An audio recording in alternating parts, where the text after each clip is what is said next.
Assalamu alaikum. In this lecture we will discuss social psychology unit number 4 social learning. Sources of social learning इसमें हम देखते हैं social knowledge जो हम सीखते हैं उसके sources क्या हैं. Our knowledge accumulates as a result of learning. हम सीखते हैं और उसी सूरत में हमारा इल्म जमा होता जाता है.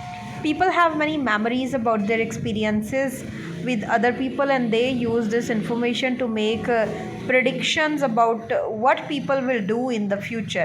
लोग जो हैं वो अपने तजर्बात को देखते हैं, एक दूसरों को देखते हैं और उस इंफॉर्मेशन की बेस पे वो ये राय कायम करते हैं कि ये लोग आने वाले वक्त में कैसे हो सकते हैं. This knowledge is gained through learning. ये सीखने से ये इल्म आता है. The study of learning is closely associated with the behaviourist school of psychology. Behaviour जिस तरह हम सीखते हैं, बिहेवियर स्कूल ऑफ साइकोलॉजी की तरह ही ये लर्निंग होती है. Which includes the psychologist John B Weston and B.F. Skinner. इन्होंने ये कंसेप्ट दिया फॉर बिहेवियरिस्ट का जो कंसेप्ट है वो John B Weston and B.F. Skinner ने. For behaviourist the fundamental aspect of learning is the process of conditioning. अगर आपने कोई चीज़ सीखनी है, लर्निंग करनी है, तो उसका फंडामेंटल जो एस्पेक्ट सबसे ज़रूरी चीज़ है प्रोसेस ऑफ कंडीशनिंग कि शर्त होती है हर चीज़ की. The ability to connect stimuli, यानी आप जो भी काम करते हैं उसके पीछे एक स्टिमुलाई होता है, एक ऐसी चीज़ जो आपको हरकत देती कि तुमने ये काम करना है. The changes that occur in environment with responses, behaviors और their actions. हर behavior के पीछे कोई ना कोई वजह, कोई ना कोई stimuli हमारे अंदर उठता है तो हम वो चीज़ करते हैं. The behaviorists described two types of conditioning that are particularly important in behaviorism. Behaviorism के अंदर दो वो conditioning की जो types हैं वो बयान करते हैं. एक कौन सी है operant conditioning और दूसरी कौन सी है क्लासिकल कंडीशनिंग. ऑपरेंट कंडीशनिंग है also known as instrumental conditioning. Operant यानी कि जिसके ऊपर ऑपरेशन काम करते हैं. इंस्ट्रूमेंटल जो कि एक ज़रिया बनती है. क्लासिकल कंडीशनिंग कौन सी, also known as respondent conditioning, यानी कि कोई भी काम जो है कंडीशन की सूरत में जो हमारा रिस्पॉन्स होता है ये इसको बोलते हैं हम क्लासिकल कंडीशनिंग या respondent conditioning. When applied to human behaviour these two processes are frequently called respectively operant learning and associational learning.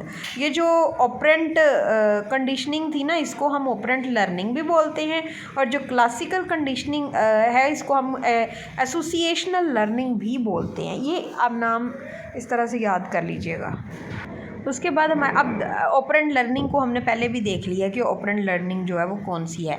If a child touches a hot radiator, अगर एक बच्चा जो है वो एक गर्म चीज़ को हाथ लगा लेता है, ही और she quickly learns that radiator is dangerous.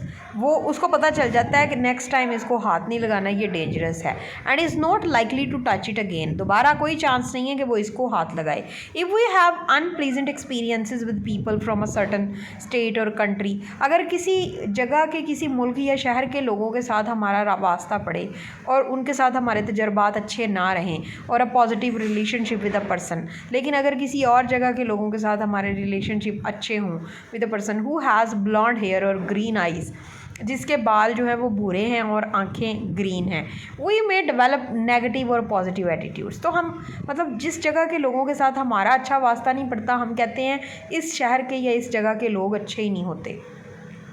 और अगर हमें ग्रीन आइज़ वालों और ब्लॉन्ड यानी कि गोल्डन हेयर वाले लोगों, लाल हेयर जिनके बाल होते हैं, उन लोगों के साथ हमारा अच्छा ताल्लुक़ हो तो हम समझते हैं कि इस तरह के लोग जो हैं वो अच्छे ही होते. तो हम ये चीज़ों के साथ जो है वो उनकी राय फिर अपना तजर्बा जोड़ देते हैं. हमारे साथ ऐसा हुआ है तो इट मीन्स कि इस तरह के लोग जो हैं वो ऐसे होते हैं. तो ये सारी चीज़ें क्या हैं, ऑपरेंट लर्निंग में आती हैं.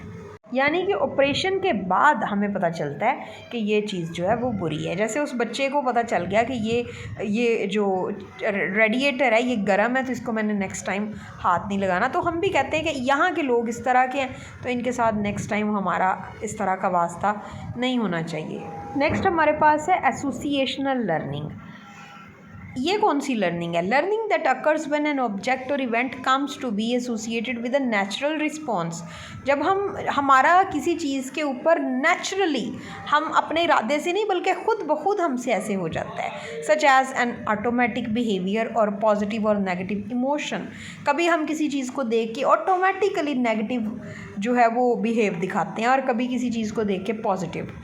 Occurs when an object or event comes to be associated with a natural response such as an automatic behavior or a positive or negative emotion. If you have ever become hungry when you drive by one of your favorite pizza store, अगर आप किसी drive करते जा रहे हैं गाड़ी में और आप आपके फेवरेट पिज़्ज़ा स्टोर के पास से गुजरते हैं, it is probably because the side of the pizzeria has become associated with your experiences of enjoying the pizza. और आपको फ़ौरन से भूख लगती है, तो इसका मतलब ये नहीं है कि अब आपको भूख लग रही थी तो ये आपने तो नहीं सोचा था कि आपको यहाँ पे आके भूख लगनी चाहिए, आपको ऑटोमेटिकली यहाँ पे आके जो है वो आपके अंदर ख्वाहिश पैदा हुई, भूख पैदा हुई, क्योंकि आपको पता है कि यहाँ पे आप इंजॉय करते हैं फूड को, टेस्ट को। तो ये है एसोसिएशनल, किसी चीज़ से जुड़ी कोई चीज़। पिज़्ज़ा को देखेंगे तो भूख लगने लग जाएगी, किसी पीने वाली चीज़ को देखेंगे तो साथ ही आपको लगने लगेगा वाकई आपको प्यास लग रही थी,